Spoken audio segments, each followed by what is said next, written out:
اچھا، مجھے تو پتہ نہیں میں کس مقام تک پہنچا ہوں، یہ آپ جانتے ہیں دوست۔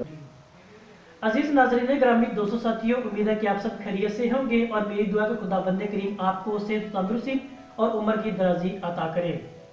جیسا کہ جانتے ہیں کہ اردو زبان و ادب ایک اپنی مثال آپ ہے اور یہ لکھی زبان بھی ہے، اور اس کے اندر ایک بے شمار ایسے ہمارے پاس شخصیات موجود ہیں جنہوں نے اپنا کردار وہ ادا کیا ہے۔ آج انہی میں سے ایک یعنی جو ہمارے مسیحی شعراء ہیں، ان میں سے ہمارے پاس ایک عظیم شخصیت موجود ہے جنہیں نذیر کیسر کے نام سے ہم جانتے ہیں، پہچانتے بھی ہیں، اور اردو زبان و ادب کے اندر ان کا ایک خاص مقام و مرتبہ بھی ہے۔ ہم آج ان کے ساتھ آئے ہیں، ان سے ملاقات کریں گے، تھوڑی سی اردو زبان و ادب کے حوالے سے، ان کے کلام کے حوالے سے بات کریں گے اور دیکھیں گے کہ ان کا جو کلام ہے وہ اردو زبان و ادب میں ایک اپنی مثال آپ بھی ہے، اور خصوصی طور پر بات کی جائے تو وہ کلام مقدس کی تشریح کے حوالے سے ہم اردو زبان و ادب میں ایک مثال جانتے اور پہچانتے بھی ہیں۔ ہم آج ان سے تھوڑے سے سوالات کریں گے، ہم ان سے جانیں گے کہ ان کی جو شاعری کا بنیادی جو محور ہے، مرکز، وہ کیا ہے، اور کس طریقے سے انہوں نے یہ مقام و مرتبہ اپنے قلم کے ذریعے صفحہ کرتاز پر حاصل کیا ہے، ہم ان سے سوال کرتے ہیں۔ جی نذیر کیسر، بہت شکریہ آپ کا، آج اپنے قیمتی وقت میں سے آپ نے ہمیں قیمتی وقت دیا ہے۔ ہمارا جو اس اردو زبان و ادب میں آپ قیمتی سرمایہ سمجھے جاتے بھی ہیں، تو ہم آج چند سوالات کی صورت میں آپ کے قیمتی لمحات میں سے لیں گے اور آپ ہمیں خصوصی طور پر ان سوالات کی روشنی میں اردو زبان و ادب سے ضرور واقف کروائیے گا۔ تو آپ سب سے پہلے اپنے تعارف کے بارے میں تھوڑا سا بتائیے گا کہ آپ اس مقام تک کب، کیسے اور کیوں کر پہنچے ہیں۔ تو سب سے پہلے میرا سوال یہی ہے۔ اچھا، مجھے تو پتہ نہیں میں کس مقام تک پہنچا ہوں، یہ آپ جانتے ہیں، دوست جانتے ہیں، پڑھنے والے جانتے ہیں۔ تو دوسری بات یہ ہے کہ صرف اردو نہیں، میری 2 کتابیں پنجابی کی بھی ہیں اور وہ بھی کافی لوگوں کو پسند آئی ہیں۔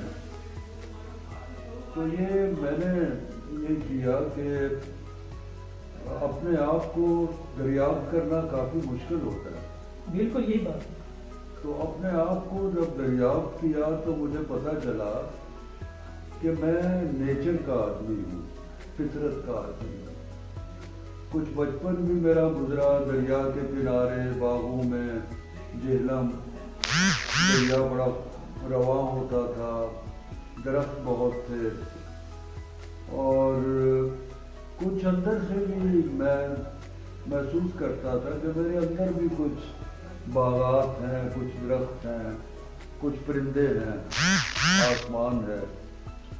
تو وہ بس ڈسکور کرتے کرتے میری شاعری میں کچھ ایسی چیزیں بن گئیں، ایسی تصویریں، ایسی آوازیں، ایسا لمس، ایسی خوشبو، ایسی بارشیں اس میں آ گئیں کہ وہ پڑھنے والے کہتے ہیں کہ محسوس ہوتی ہیں۔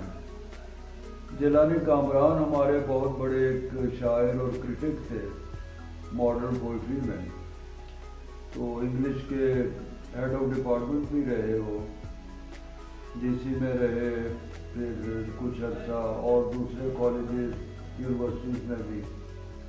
تو انہوں نے میرا پہلا دیباچہ لکھا، آنکھیں چراغات کتاب 68 میں پرنٹ ہوئی۔ تو انہوں نے اس میں جو 2 جملے، وہ کافی طویل ہے، ایک تھیسس ہے، تو ایک جملہ یہ بھی لکھا کہ نذیر کیسر کی شاعری میں انسان کائنات کی بارگاہ میں خود کو پہلی بار جاگتا ہوا محسوس کرتا ہے۔ پھر انہوں نے لکھا کہ ہماری شاعری، غزل کی شاعری خصوصاً، دشت وحشت کی شاعری ہے۔ نذیر کیسر نے اسے دشت وحشت سے نکال کر دشت حیرت میں داخل کر دیا۔ تو انہوں نے کہا کہ یہ درختوں میں چہرے، ہاتھ بنتے ہوئے، یہ پہلی بار اردو شاعری میں ہوا ہے کہ اس طرح ایک نیا رشتہ نیچر سے نذیر کیسر نے جو جوڑا ہے اپنی شاعری میں۔ تو ممکن ہے کہ اسی طرح یہ چیزیں بنتی چلی گئیں۔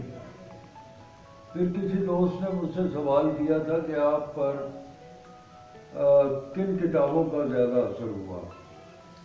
تو اتفاق ہے کہ میں نے بچپن میں ہی 2 مشکل کتابیں پڑھی، ایک بائبل اور ایک دیوان غالب. ان دونوں کا مجھ پر بہت اثر ہوا. غالب کو میں بہت بڑا شاعر سمجھتا ہوں، لیکن ان کی زبان میں نے اختیار نہیں کی.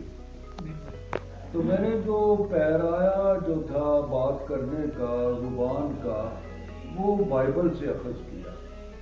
اس بات کو میں نے کہا کہ دو مشکل کتابیں میں نے پسند کی یا پڑھی، ابتدا کی. تو مشکل کا لفظ میں نے لوگوں کے لیے کہا. یہ دونوں کتابیں اتنی مشکل نہیں ہیں، بس ان میں ذرا داخل ہونا پڑتا ہے، اس کا دروازہ کھولنا پڑتا ہے، تو بس ان سے دوستی ہو جاتی ہے، پھر یہ بہت آسان ہو جاتی ہیں.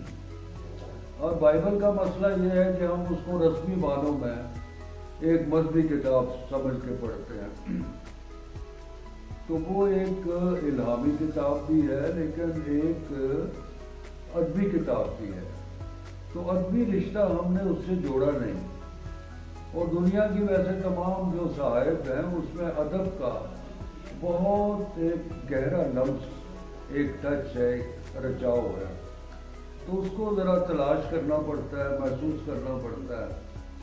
تو اس طرح وہ ان کتابوں سے میری ابتدا ہوئی، اور بعد میں پھر میں نے اپنا ایک اسلوب بنایا جو بہت پسند کیا لوگوں نے.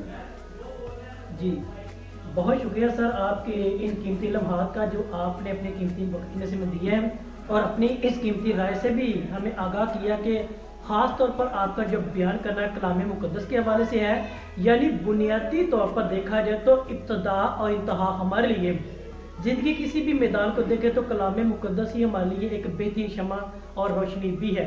تو جو آپ کا یہ مقام و مرتبے کا تعین کرنے میں یعنی کلام مقدس کا بے حد اور بنیادی کردار بھی ہے. بہت شکریہ نزیر صاحب آپ کی سے قیمتی لمحات کا.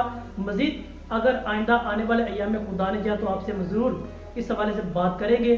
مزید آپ کی جو شاعری ہے اس کے حوالے سے آپ سے ضرور علم و سیاق و سباق کے حوالے سے دیکھیں گے. جو آپ کا یہ جو شاہکار ہے اردو زبان و ادب کے لیے نہایت ہی معتبر اور قابل اہم بھی ہے، جو آنے والے نسلوں کے لیے کارگر بھی ثابت ہوگا. آپ سب کا بہت شکریہ.